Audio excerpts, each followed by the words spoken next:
ভিডিওটা তো দেখে যাও, নালে মজা পাবে কি করে।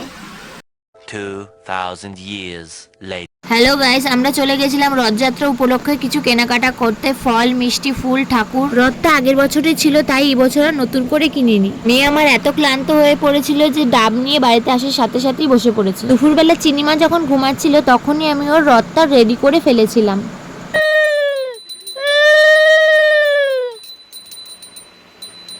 সকালবেলা ঘুম থেকে উঠে যখন ও দেখলো রথটা পুরো রেডি হয়ে গেছে, ও তো ভীষণই আনন্দ পেয়েছিল।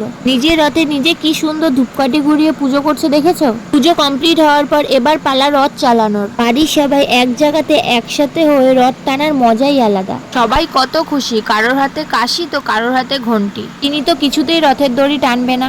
বোঝানোর পরে কিন্তু সে ফাইনালি রথের দড়ি টেনে সে রাস্তায় বার করে। তো লোকজন দেখে চিনি না একটু ঘাবড়ে যাচ্ছিল।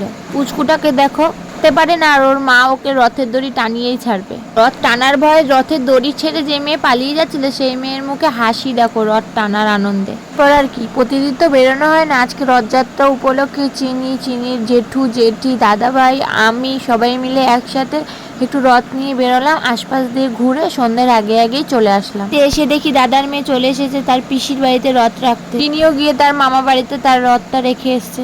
এটা ভালো লাগলে অবশ্যই কিন্তু জানিয়ে যেও তোমরা।